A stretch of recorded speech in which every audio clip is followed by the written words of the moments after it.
Bueno, muy buenas tardes a todos, buenas noches casi. Eh, Hacía muchísimo tiempo, la verdad, que no grababa un vídeo con algún tema bíblico. La verdad es que hay otras ocupaciones, pero como veo que es necesario, porque el sentir común y a nivel general, la mayoría de las personas pues estamos muy habituados ya a las nuevas tecnologías y estamos constantemente consultándolas, y es otra fórmula de alguna forma para podernos informar, ¿no? Y yo creo que nos debemos a ello, al seguir difundiendo la veracidad de la bendita palabra del Señor. Antiguamente pues se difundía de una manera, y ahora pues gracias a las nuevas tecnologías pues tenemos estos métodos que nos alcanzan y nos llegan a todo el mundo. Luego pues están los comentarios de personas que cuando escuchan la palabra de Dios pues unos te tildan de loco, de xenófobo, de no sé, de religioso. Pero bueno, la Biblia es la palabra de Dios y se defiende absolutamente sola. No hace falta que uno la defienda, sino que ella misma evidencia o da la evidencia de lo que ocurre en el mundo. Yo he llegado a la conclusión de que la Biblia es una ciencia exacta. Quizá la gente no se lo plantea desde este punto de vista. Creen que cuando se habla de la Biblia solamente se habla de fe, pero no solamente se habla de fe, ni de creer en Dios, ni en Jesucristo, ni creer en el más allá o en el más acá, sino que la Biblia es una ciencia exacta. Dice la Biblia en el libro del Génesis, donde se habla de los orígenes de la humanidad y de todo lo que podemos ver, y del origen de tantas cosas que luego vamos a hablar, pues dice que en el principio Dios creó los cielos y la tierra. En el principio de Dios, cuando no había nada, cuando no había conciencia humana, la Biblia nos relata que fue en ese principio cuando Dios quiso dar cuerda al inicio de todas las cosas, y que aparecieran todas las cosas y tuvieran un sentido y un propósito, ¿verdad? Porque todo está ahí con un propósito. Dios creó los cielos y la tierra. Hay un cielo, hay una tierra. Es una ciencia exacta, está ahí. Ahí tenemos una evidencia. Otros quieren dar otra respuesta, atribuirlo simplemente a la teoría del Big Bang. No deja de ser una teoría. La Biblia no dice en el principio se cree, posiblemente, no dice creó Dios los cielos y la tierra, queriendo decir que Dios fue el creador. En el libro de Romanos dice que las cosas invisibles de Él, su eterno poder y deidad, se hacen claramente visibles, siendo entendidas por medio de las cosas hechas, de modo que no tienen excusa. Queriendo decir que la gente puede negar a Dios, la gente puede negar la existencia de Dios, la gente quiere negar a Dios, la gente puede decir lo que quiera, pero dice la Biblia que Dios habla por medio de la creación. O sea, esa creación que nosotros observamos, que nos deleitamos viéndola, los parajes naturales, las montañas, el mar, donde la mano del hombre no ha intervenido, porque en este mundo vemos la mano del hombre, con los edificios, con los puentes, con los barcos, con las tecnologías, con los vehículos, con todas las cosas que el ser humano ha diseñado por medio de la ciencia, de su conocimiento, de la investigación, porque el ser humano es un ser pensante, un ser que crea también, porque Dios es creador, y Dios le ha dado sabiduría al hombre para de cosas que él ha observado y ha analizado. Por ejemplo, el ser humano se ha quedado observando a los pájaros, y de ahí, de esa idea, de esa creación ya creada, ha tomado la idea y ha inventado los aviones, de cómo los seres humanos nos movemos por nuestra propia fuerza humana, andando. Pues el ser humano le vienen ideas de cómo movilizarnos de forma más rápida, ¿verdad?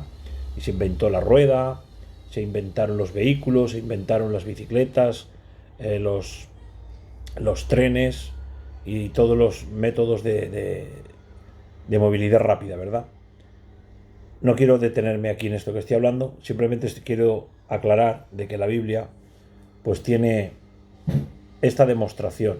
En el principio creó Dios los cielos y la tierra está aquí, nosotros la vemos, la observamos. El ser humano es incansablemente averiguador, constantemente nos estamos haciendo preguntas del porqué de tantas cosas, ¿verdad? El porqué de la muerte, el porqué de la vida, el porqué de las enfermedades, el porqué del sufrimiento, el porqué de tantas cosas buenas y malas que existen, ¿verdad? Porque tenemos esas dos vertientes, tanto lo bueno como lo malo. Y surgen los filósofos, surgen los pensadores, pero la Biblia tiene las causas reales a las cuales los interrogantes nuestros están siempre ahí, ¿verdad? Los mismos hombres grandes pensantes dicen: todos los efectos son el resultado de alguna causa. Por lo tanto, todo tiene una causa. Todo tiene un efecto, todo tiene una causa. Si Dios no se ve, que no hace falta ser muy listo para decir que Dios no se ve. La Biblia dice que Dios es espíritu. El espíritu es algo que no se ve, que no es tangible con las manos, con el tacto. Pero la Biblia habla de que cuando Dios, el día que decidió crear la tierra y crear los habitantes de la tierra, darle sentido a esta creación, preparó el hábitat y luego los habitantes, creó los cielos, la tierra, la hierba, los árboles, según la semilla que esté en él, según los frutos. Ahí vemos la misma naturaleza de que una pequeña semilla plantada en la tierra, esa semilla con el tiempo produce un árbol y ese árbol produce un fruto exquisito, ¿verdad? Ese fruto y adecuado según la semilla, no va a producir otro. Si esa semilla es de un manzano, va a ser lo que va a producir manzanas. Si ese árbol esa semilla es de un peral, pues va a producir peras. La lógica, todo efecto tiene como resultado, toda causa tiene un efecto, todo efecto tiene una causa. Entonces, cuando Dios decide crear al hombre, que dice la Biblia que lo creó del polvo de la tierra, la gente puede decir: la Biblia está escrita por los hombres. Es verdad, la Biblia está escrita por los hombres, pero dice la Biblia que está inspirada por Dios. Está escrita por los hombres, según los historiadores, hace 3.500 años, en un periodo de 1.600 años, por 40 autores diferentes. Ellos no escribían lo que a ellos bien les parecía, sino lo que el Espíritu Santo les inspiraba, lo dejaron escrito y ahora está compilado en estos 66 libros del Antiguo Testamento y del Nuevo.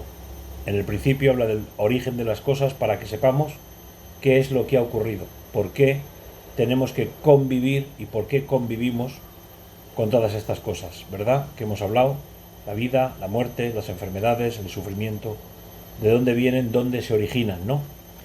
El ser humano tiene tendencia a buscar de forma científica la respuesta adecuada, pero muchas veces la ciencia no es exacta, entonces entramos en la especulación o en la teoría. Pero la Biblia nunca trae ningún tipo de especulación ni teoría, sino que afirma. Hemos dicho que Dios habla a través de la creación, por medio de su creación.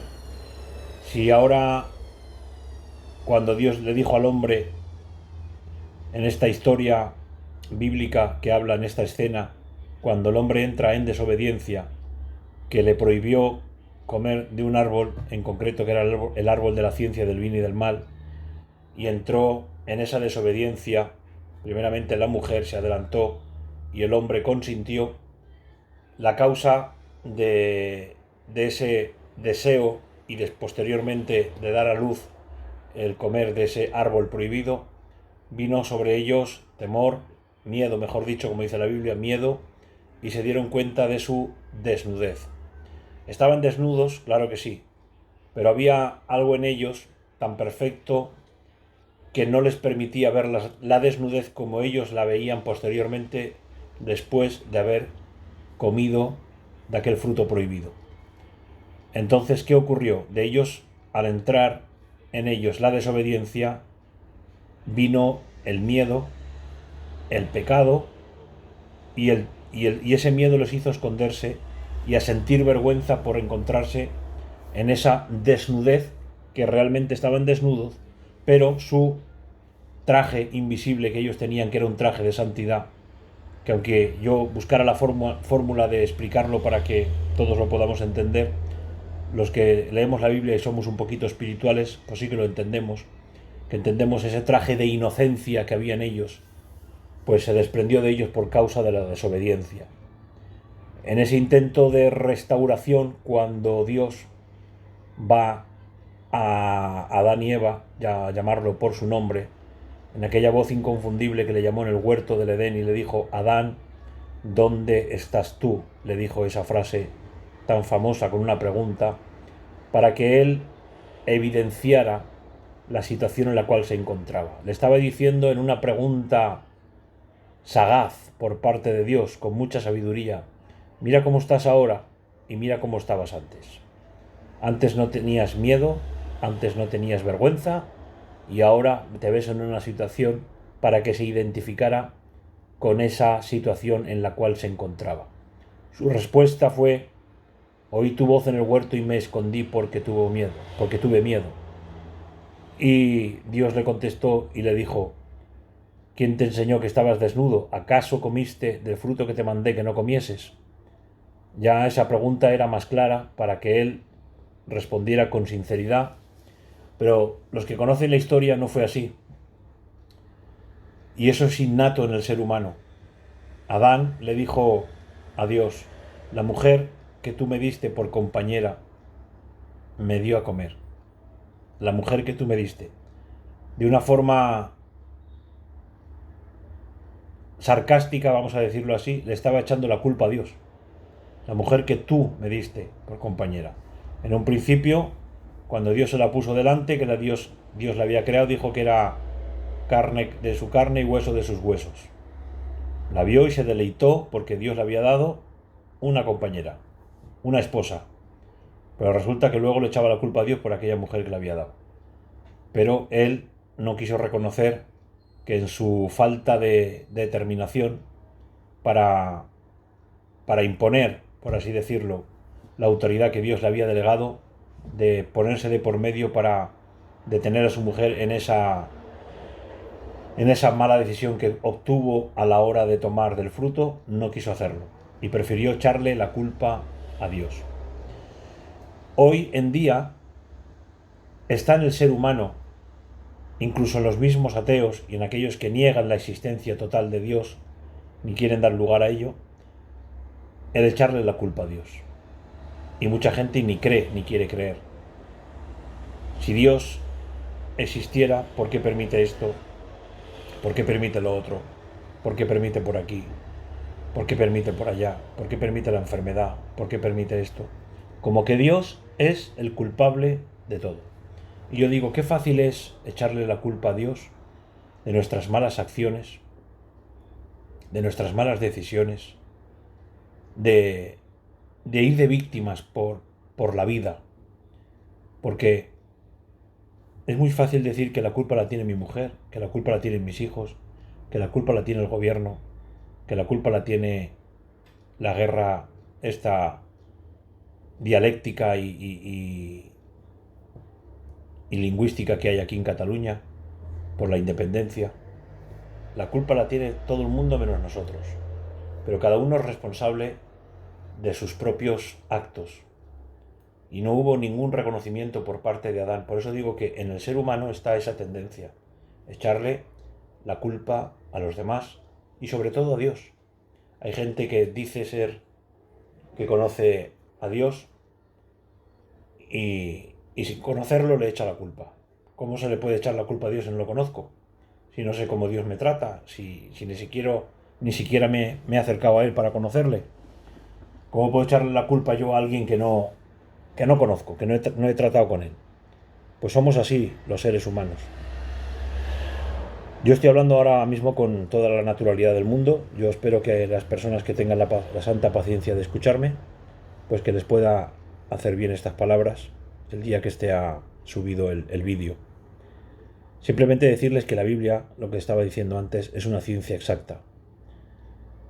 Al no haber arrepentimiento en ninguno de ellos, porque en la historia Adán le echaba la culpa a la mujer.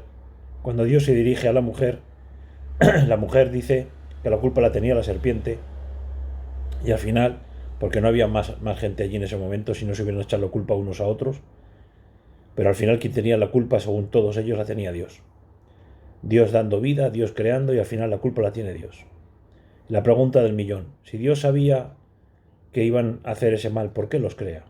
Claro que Dios lo sabía, pero Dios no hace las cosas porque las sabe, sino que Dios hace las cosas porque ama y porque quiere darnos una identidad y quiere darnos una existencia.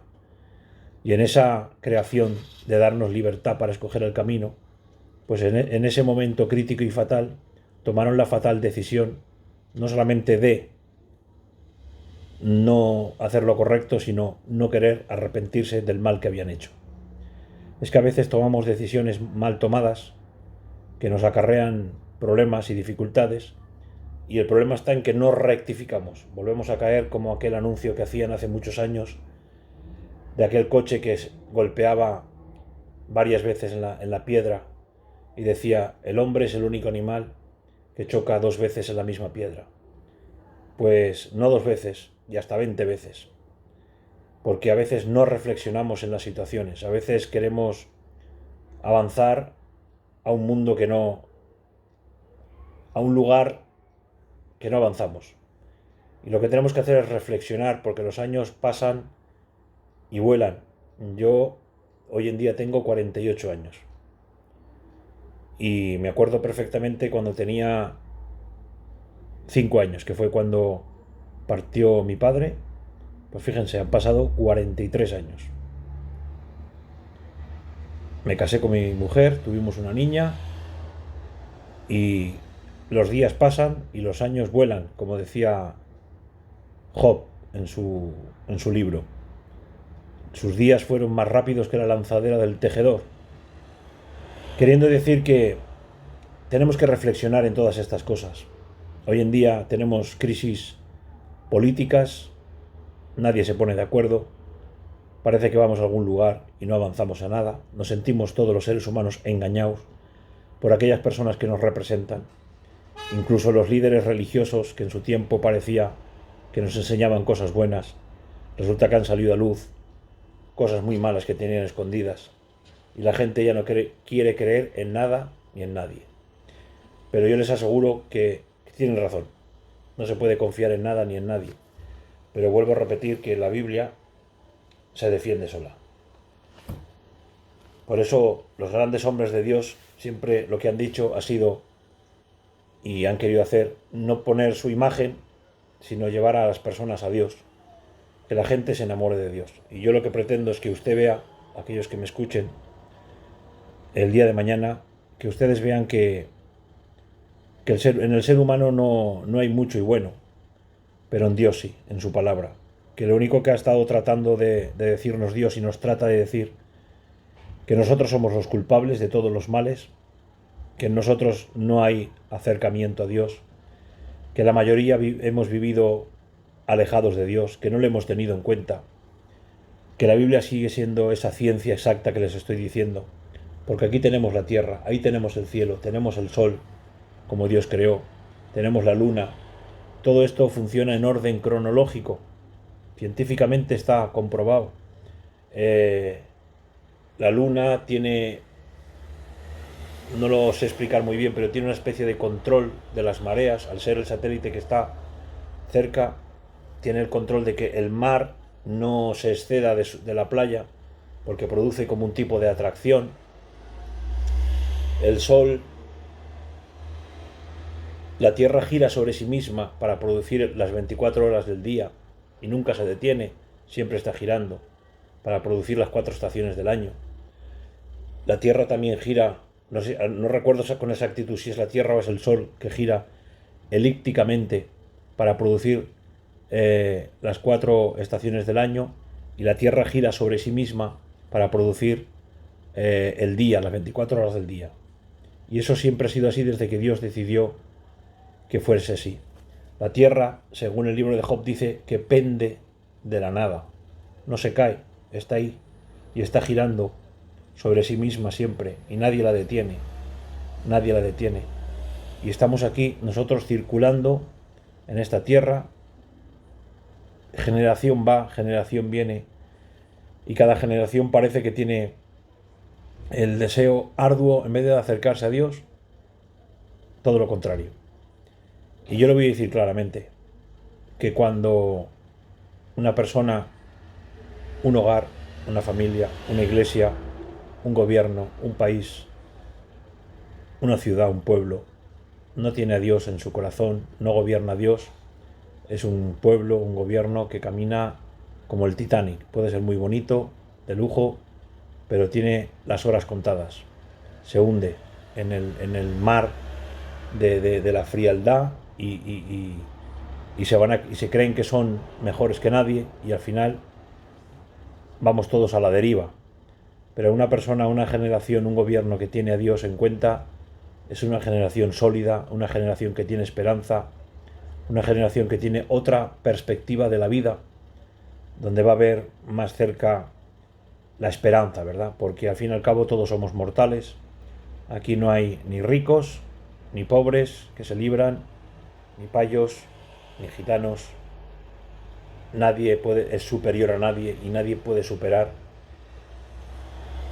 la frase que el mismo Dios dijo después de que el hombre no quiso obedecer. Polvo eres y al polvo volverás. Una maldición por parte del Creador por causa del pecado. Y esa maldición no hay nadie que se libre. Somos mortales. Como dijo uno, nacemos sin nuestro consentimiento y morimos en contra de nuestra voluntad. No hay nadie que se pueda librar de ello. Ni el dinero ni la ciencia le va a hacer librarse de que un día la muerte llame a su puerta y le diga: vengo a visitarte y vengo para quedarme. Te llames como te llames, tengas los años que tengas, pertenezcas a la familia que pertenezcas, son sellos de Dios, son ciencias exactas. Ahora yo no estoy hablando de religión, estoy hablando de lo que dice la Biblia, es ciencia exacta. Pero ya, para rematar el final, decirles que hay un remedio y una solución a todas estas cosas, y es Jesucristo. Jesucristo es Dios encarnado, el que vino a la tierra a morir por nosotros, el único líder religioso, entre comillas, que murió por su propia creación, viendo que el ser humano se dirigía hacia la perdición total. Dice la Biblia que Él vino a buscar y salvar lo que se había perdido. Él no ha inventado ninguna religión. Él dijo: yo soy el camino, yo soy la verdad y yo soy la vida, y nadie va al Padre sino por mí. Él dijo: yo soy la resurrección y la vida, el que cree en mí, aunque esté muerto, vivirá. Hoy es el día 1 de noviembre, el día de todos los santos, donde la mayoría de creyentes y no creyentes vamos a recordar, a poner unas flores a nuestros seres que un día nos dejaron. Yo perdí a mi padre hace muchos años. Recuerdo de estar con él en algún momento porque aún yo era consciente. Otros han perdido un hijo, otros han perdido un hermano, otros han perdido un primo. Todos hemos perdido algún ser querido. Y eso nos dice de que nosotros, Dios nos dé salud y vida, pues también somos mortales, no somos mejores que ellos. Y algún día hemos de dejar este mundo. Y algunos dirán: de algo hay que morir. Yo creo que cuando me muera ya no hay nada más. Jesucristo dijo: yo soy el camino.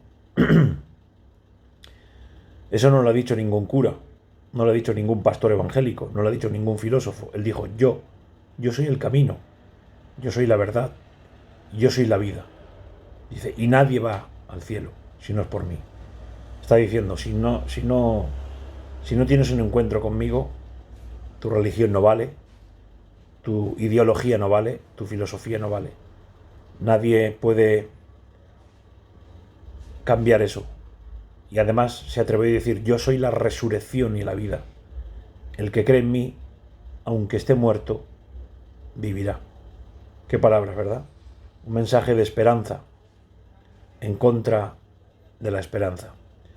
Pues este mensaje, para finalizar, se lo transmitieron a mi madre hace muchos años, justo cuando yo estaba en el cementerio con ella, en el año 1976, 76, que fue cuando partió mi padre. Yo era un niño, recuerdo que tenía 5 años, y estaba con mi madre.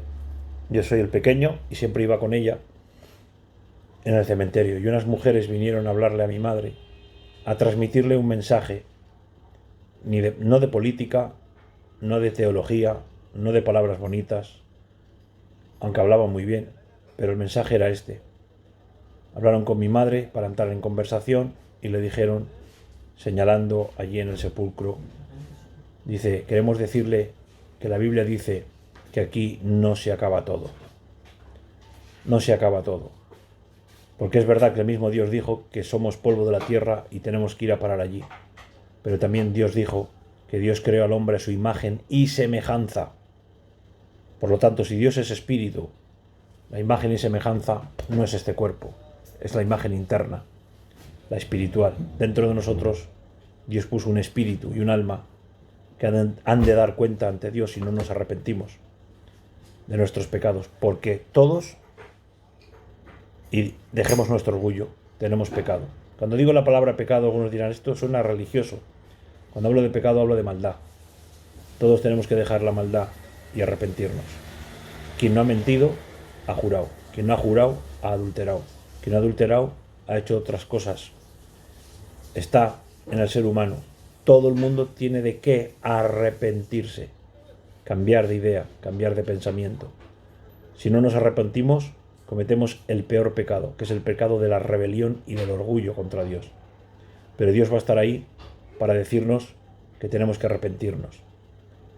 Cuando esas mujeres transmitieron ese mensaje a mi madre, pues ese mensaje se grabó en ella y nos lo transmitió a nosotros. Fíjense lo que es una palabra de siembra, una palabra de esperanza, como decía, en contra de la esperanza.